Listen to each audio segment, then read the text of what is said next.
I was freelancing at that time. I was doing photography and videography, and it reached a point where I wasn't able to hold the camera properly, and I wasn't able to step out of the house. So it really hindered my ability to do the things that I like.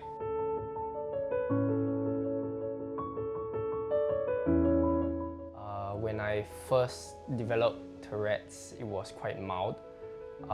But unfortunately, when I reached the age of 16, it got a lot worse. Over the years, I sought like numerous forms of treatment, from the conventional medication to alternative treatment. I've also gone for like CBT, cognitive behavioral therapy. Yeah, and I think those help to a certain extent, but the effect was quite marginal.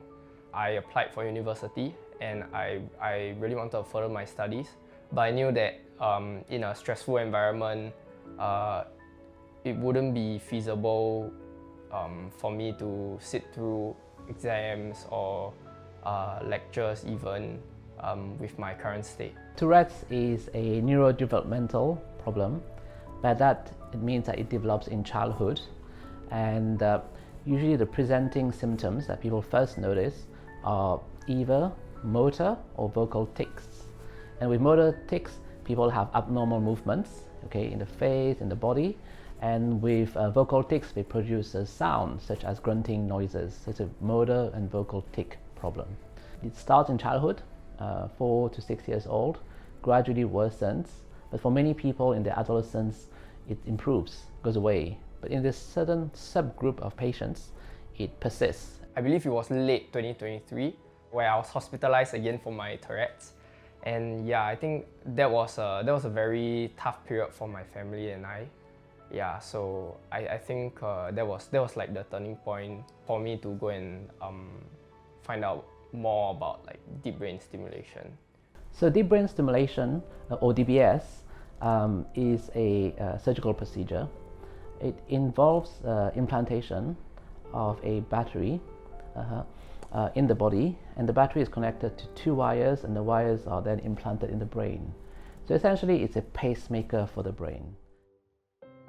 There are guidelines, international ones, that are available that say which patients are suitable and which one are not suitable for deep brain stimulation. So we obviously match Samuel to those guidelines.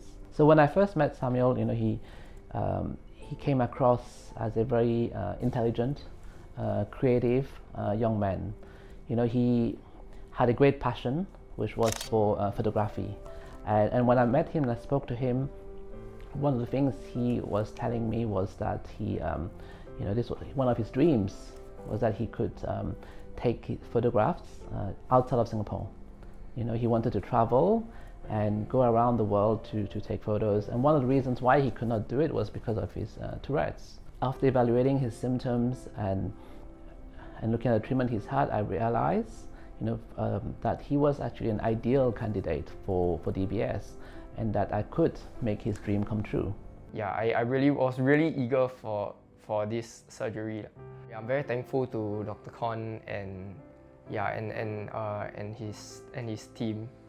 Yeah, and I think Dr. Khon was there with me every step of the way. So I think there's something very important I want to point out about the cause of Tourette's syndrome. The Tourette's syndrome is a neurodevelopmental problem, like I mentioned earlier, meaning that it is something that occurs during the development of the brain, and we are not sure of the exact cause for it. But the important thing is that this is not the results of bad parenting or some kind of psychological problem with the child. It is really a disorder of the brain circuit, and I think this causes a lot of stigma sometimes for children and their families when Tourette's is discussed. I think my life has definitely changed for the better. I'm able to pursue my goals and my dreams without the fear of being pulled back by like an uncontrollable condition. So I think after my surgery, I've done both passion projects and paid projects, yeah, I think the general consensus that, or the general response that I get from the people I photograph when I tell them that I have Tourette's is that I didn't notice. Honestly, when I heard that, I was taken aback, but at the same time I was beaming. I was really happy. Yeah. So I think what's next for me is, yeah, I definitely completing my university. But I think at the same time I don't plan on stopping photography. Yeah, I think it's something that I enjoy doing. The world is your oyster, right?